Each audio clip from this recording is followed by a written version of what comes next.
محترم دوستو، اگر عمل کی نیت سے سنا جائے تو احادیث مبارکہ ہماری زندگیاں بدل سکتی ہیں۔ حسب سابق چند مختصر احادیث اور ان کی مختصر مگر طاقتور وضاحت پیش کی جائے گی تاکہ ہم ایمان، اخلاق اور نیکی میں مزید مضبوط ہو سکیں۔ بسم اللہ الرحمن الرحیم۔ نبی اکرم صلی اللہ علیہ وسلم نے فرمایا، تم میں سب سے بہتر وہ ہے جس کے اخلاق سب سے اچھے ہوں۔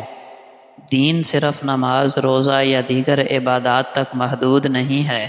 دوسروں کے ساتھ نرمی، عزت اور حسن سلوک دین کا حصہ ہے۔ اچھے اخلاق انسان کو دوسروں کے دل میں مقام دلاتے ہیں اور معاشرے میں امن قائم کرتے ہیں۔ نبی اکرم صلی اللہ علیہ وسلم نے فرمایا، جو لوگوں پر رحم نہیں کرتا، اللہ بھی اس پر رحم نہیں کرتا۔ دوسروں کے ساتھ شفقت اور نرمی نہ صرف اچھے معاشرتی تعلقات قائم کرتی ہے بلکہ اللہ کی رحمت بھی حاصل کرنے کا ذریعہ بنتی ہے۔ رحم دلی بچوں، بڑوں اور حتیٰ کہ جانوروں پر بھی ہونی چاہیے۔ نبی کریم صلی اللہ علیہ وسلم نے فرمایا، اپنے بھائی کو دیکھ کر مسکرانا بھی صدقہ ہے۔ چھوٹے اعمال جیسے مسکراہٹ دوسروں کے دل جیتنے کا ذریعہ بنتے ہیں۔ یہ نہ صرف اخوت کو مضبوط کرتے ہیں بلکہ معاشرے میں محبت اور خوشی بھی بڑھاتے ہیں۔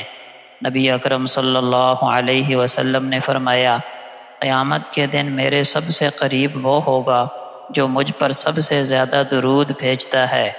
دوستو، درود پاک پڑھنا نبی سے قرب حاصل کرنے کا ذریعہ ہے۔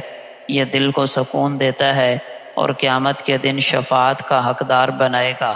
روزانہ کی عادت بنائیں اور اس میں کیفیت اور خشوع اختیار کریں۔ نبی اکرم صلی اللہ علیہ وسلم نے فرمایا، اللہ کو سب سے زیادہ پسندیدہ عمل وقت پر نماز ہے۔ نماز وقت پر ادا کرنا صرف فرض کی ادائیگی نہیں بلکہ اللہ کے ساتھ تعلق قائم کرنے کا سب سے مضبوط ذریعہ ہے۔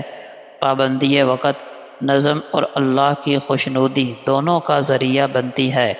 نبی اکرم صلی اللہ علیہ وسلم نے فرمایا، تم میں سب سے بہتر وہ ہے جو قرآن سیکھے اور سکھائے۔ قرآن سیکھنا اور دوسروں کو سکھانا دنیا و آخرت کی کامیابی کا ذریعہ ہے۔ یہ علم و عمل دونوں کے امتزاج کی علامت ہے اور انسان کو ہدایت کی روشنی میں رکھتا ہے۔ نبی اکرم صلی اللہ علیہ وسلم نے فرمایا، کامل مومن وہ ہے جو اپنے بھائی کے لیے وہی پسند کرے جو اپنے لیے پسند کرتا ہے۔ حقیقی ایمان کا ثبوت دوسروں کی بھلائی میں دلچسپی لینے سے ملتا ہے۔ اگر آپ چاہتے ہیں کہ آپ خوش رہیں تو آپ اپنے مسلمان بھائیوں سے بھی ایسا ہی برتاؤ رکھیں۔ یہ اخلاقی ہم آہنگی اور معاشرتی انصاف کی بنیاد ہے۔ نبی اکرم صلی اللہ علیہ وسلم نے فرمایا، وہ ہم میں سے نہیں جو بڑوں کی عزت نہ کرے اور چھوٹوں پر شفقت نہ کرے۔ اسلامی معاشرہ ادب اور شفقت پر قائم ہے۔ بڑوں کی عزت اور چھوٹوں پر محبت دین کے بنیادی اصول ہیں۔ یہ تربیت کا اصل جوہر ہے اور معاشرتی آہنگی کو فروغ دیتا ہے۔ نبی اکرم صلی اللہ علیہ وسلم نے فرمایا، اللہ نے زمین پر حرام کر دیا ہے کہ وہ انبیاء کے جسموں کو کھائے۔ انبیاء کرام علیہم السلام نے قبور میں زندہ ہیں۔ یہ ایمان کا حصہ ہے کہ ہم ان کی تعلیمات سے جڑے رہیں اور ان کی سنت پر عمل کریں۔ ان کی زندگی ہمارے لیے رہنمائی ہے۔ نبی اکرم صلی اللہ علیہ وسلم نے فرمایا، تم میں سے کوئی مومن نہیں ہو سکتا جب تک میں اسے اس کے والد، بیٹے اور تمام لوگوں سے زیادہ محبوب نہ ہو جاؤں۔ نبی کی محبت ایمان کی بنیاد ہے۔ دل میں یہ محبت راسخ ہو تو انسان کی زندگی میں دین کی اہمیت بڑھتی ہے، اخلاق درست ہوتے ہیں اور نیکیوں کی رغبت پیدا ہوتی ہے۔ نبی اکرم صلی اللہ علیہ وسلم کا پاک فرمان ہے، جو شخص میری سنت کی پیروی کرے گا وہ سیدھا رستہ اختیار کرے گا۔ سنت کی پیروی کا مطلب ہے نبی کے عمل، اخلاق، عادات اور فیصلوں کی اتباع کرنا۔ سنت پر عمل کرنے سے دل کی اصلاح ہوتی ہے، عادات درست ہوتی ہیں اور اللہ کے نزدیک قبولیت عمل میں اضافہ ہو جاتا ہے۔ انسانی عبادات جیسے نماز، روزہ، زکوٰۃ انجام دے تو بھی اگر سنت کی پیروی نہ کرے تو مکمل نیک نہیں کہلا سکتا۔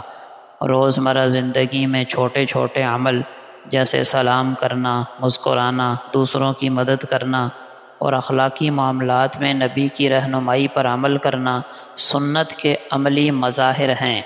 اپنی زندگیوں کو سنت کے نور سے سجا لیجئے، دنیا و آخرت میں کامیابی آپ کا مقدر ہوگی۔